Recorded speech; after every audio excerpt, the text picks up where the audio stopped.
এক সময়ের কথা, গৌতম বুদ্ধ নিজের শিষ্যদের সাথে বসেছিলেন। সে সময় এক রাজা সেখানে পৌঁছালেন আর গৌতম বুদ্ধকে বললেন, গুরুজি, যখন থেকে আমি আপনার শিষ্য বেনেছি, যে কেউ আমাকে শোষণ করছে। আপনার শিষ্য হওয়ার আগে সবাই আমাকে দেখে ভয় পেত, কারণ সেই সময় আমি অনেক কঠোর ছিলাম। আমি কাউকে শাস্তি দেওয়ার আগে একবারও ভাবতাম না। কিন্তু আপনার শিষ্য হওয়ার পর আমার কাউকে শাস্তি দিতে ইচ্ছাই করে না, আর না আমার মধ্যে ক্রোধের সৃষ্টি হচ্ছে। আমি শান্ত হয়ে গেছি আর সবাইকে দয়ার দৃষ্টিকোণ দিয়ে দেখি। কিন্তু কিছু লোক আমার এই পরিবর্তনের অনুপযুক্ত লাভ উঠাচ্ছে, আর এটা আমার রাজ্যের লোকেদের একেবারে বিপদে ঢেলে দিয়েছে। দয়া করে আপনি বলুন যে এখন আমি কি করি। রাজার কথা শুনে গৌতম বুদ্ধ তাকে একটা গল্প শোনালেন। গল্পটি হলো ঠিক এই রকম। একবার এক বড় গাছের নিচে বিষাক্ত সাপ থাকতো। গাছটি গ্রামের পাশে এক কোনায় ছিল। ওখানে সকাল বিকাল লোক বসতো আর অনেক গল্প করত। কিন্তু যখন ওই গাছের কাছে সাপটিকে দেখা গেল, মানুষ ওখানে যাওয়া বন্ধ করে দিল। কিন্তু কিছু মানুষ জেনে বুঝে ওখানে সাপকে দেখতে আসতো আর সাপটিকে বিরক্ত করত। এখন যখন ওই সাপটি বুঝলো যে তার জীবনে সংকটের সৃষ্টি হয়েছে, তখন সে নিজের জীবন বাঁচানোর জন্য লোকেদের উপর আক্রমণ করা শুরু করলো। সাপ নিজের আশেপাশে আর কোনো লোকের আশা সহ্য করতে পারত না, যার জন্য প্রচুর গ্রামের লোকের মৃত্যু হতে শুরু হলো। যে কেউ তার আশেপাশে যেত, সাপ আক্রমণ করে দিত। এখন গ্রামের লোক একেবারেই গাছটির আশেপাশে যাওয়া বন্ধ করে দিল। একদিন এক সাধু ওই গ্রামের পাশ দিয়ে যাচ্ছিলেন। তখনই ওই সাধুর দৃষ্টি ওই বিশাল ঘন বড় গাছটির উপর পড়ল, যার নিচে সাপটি থাকে। গাছটিকে দেখে সাধু ভাবল যে গাছটির নিচে বসে কিছুক্ষণ আরাম করা যাক। তখনই গ্রামের কিছু লোক দেখলো যে সাধুটি গাছের দিকে যাচ্ছে।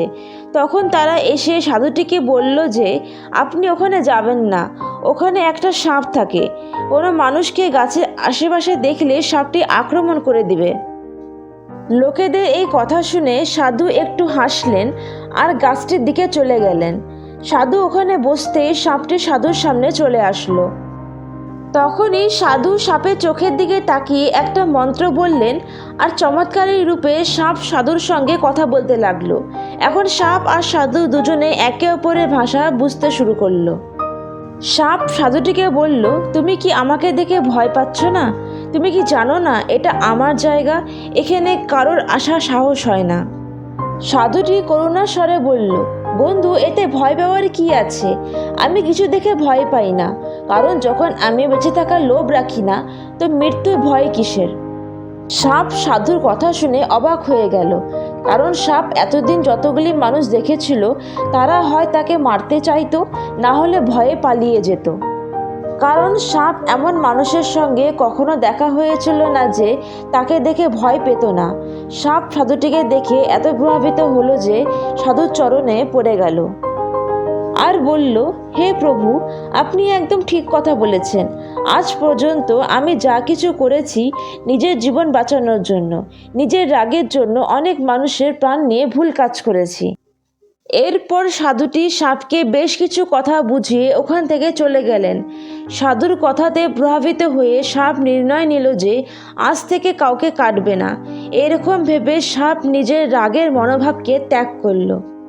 সাপটি কাটাতে বন্ধ করে দিল, কিন্তু এর পরিণাম উল্টো হলো। যখন থেকে লোকে দেখলো যে সাপটি কাটা বন্ধ করে দিয়েছে, তখন মানুষ এটার সুযোগ উঠাতে শুরু করলো। যারা দূরে পালাতো তারাও সাপের কাছে এসে তাকে বিরক্ত করতে লাগলো।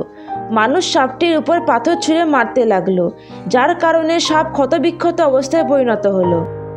সাপ অনেক দুঃখী ছিল, কারণ নিজের জীবনে সবথেকে কঠিন সময় অতিবাহিত করছিল। একবার ওই সাধু আবার ওই গ্রামে আসলেন। সাধু ওই গাছটির নিচে এসে বসলেন।